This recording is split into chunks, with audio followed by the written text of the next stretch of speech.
such as mushrooms, ketamine, MDMA, LSD. Scientists are using portions of these drugs to treat depression, and it is serious. Even though some of these drugs were used to for recreational purposes back in the day. Here's the expense ratio, 75 basis points. That's a little higher for a theme ETF, but this thing is either going to pop a lot or not. And let's look at the holdings real quick.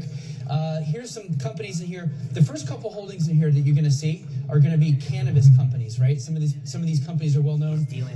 Grow Generation, Corona, Aurora, yeah, right. So, but here you've got something. This is like MDMA. These do. This is for LSD. Cybin, that's for mushrooms. So again, this is a lot of a broader than just cannabis. Let's look at the comp screen and the performance. This is what drove me to this. Look at how bad the performance has been. You rarely see an ETF come out of the gate and go down 66%.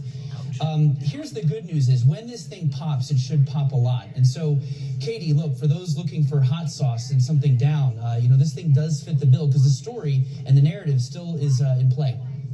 Well, thank you, Eric. And joining us now to talk about this ETF is Sylvia Jablonski. She is CEO and CIO of Defiance ETFs. It's a provider of thematic ETFs. It has about $1.5 to $1.8 billion of assets under management. And Sylvia, let's stick with that performance that Eric was talking about, down 66%. Just a little bit, How do you explain that? Is that regulatory concerns, or what are investors missing?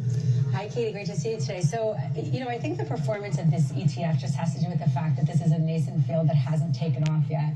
A lot of these companies are working on trials, and they're in phase 3 now, where they're studying things like psilocybin, MDMA, LSD, and ketamine as potential treatments for mental illness. And until these trials come to a conclusion and they get the final green light from the FDA to actually put these things to market and allow them to be used as, productive alternatives for mental health and mental depression medicine, you're probably not going to see a lot happen. But look, I think it looks like a ski slope on the way down. I think you're getting on the chairlift now, and it's kind of starting to inch back up to the peak, and that's what you're going to see in coming years, because the trial results are just incredibly impressive. If you look at the Hopkins studies, for example, they're saying that 80% of patients in the trials have either been cured or have had 75% or more symptom relief from their PTSD, anxiety, or other issues. So there's really something here, and it's one of those secular themes, disruptive technologies that you have to kind of get in early and watch play out over time. The interesting thing is that this is really, the purpose of this is really for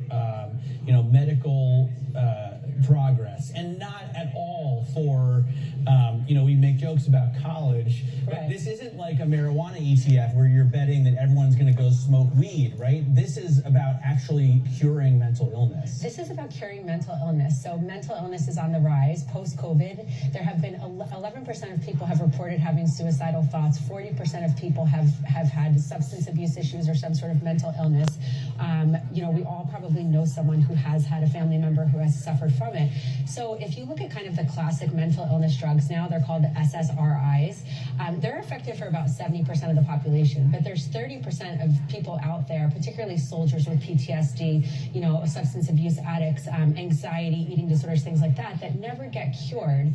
And they're now seeing that using alternative medicines like psychedelics are having a very substantial impact on the cure of their condition. To the point, again, 80% is a big number. And then just look at some of the figures, right? We have about $500 billion in cost because of the opioid crisis. We are spending, 14 trillion, or projecting to be spending 14 trillion on mental illness, and 30% of the population is uncured. So here is this alternative, and if it works and it gets that final FDA blessing, you're talking about Hopkins, NYU, University of Louisiana. You're talking about MAPS, the Rick Doblin group. They've been looking at this since 1986. Yeah, and Sylvia, when I look at these holdings, it's almost all small, very small caps and micro caps.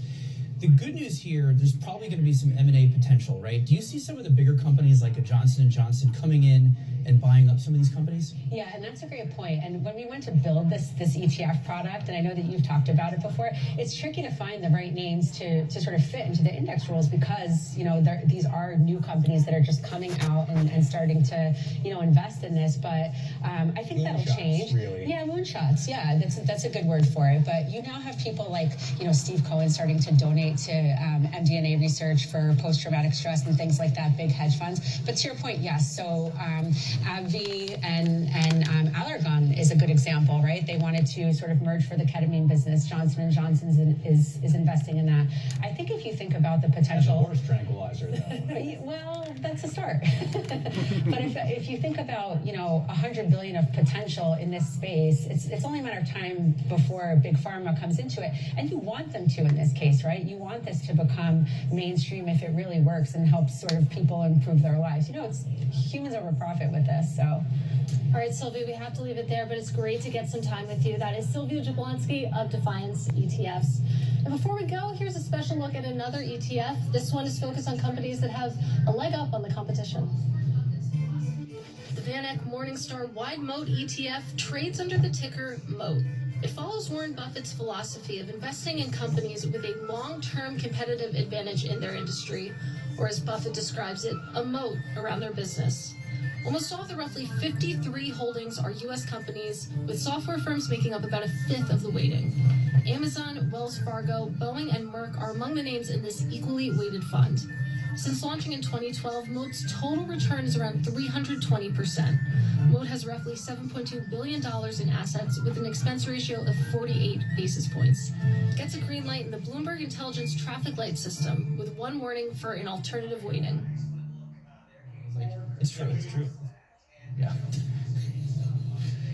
All right, excellent look there, Katie. Thank you very much for that. Absolutely. And fascinating stuff on today's show, but there is still so much more to talk about, obviously. And later on today, we have actually Kathy Wood coming on Bloomberg Television.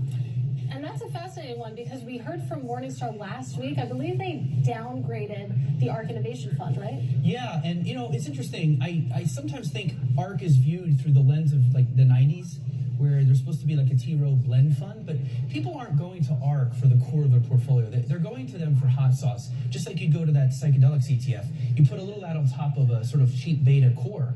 So I think I would want her to stay in her lane and just pick innovative stocks that have this huge potential in the long run. But they didn't like it. They thought she was not great at risk management and give her a downgrade. So yeah, maybe she'll reply to that. There's still a lot of the buy the dip mentality. There's still a lot of the Wall Street bets kind of action in this market. And you and I were looking at the flows before the show, and you can see that it's still there.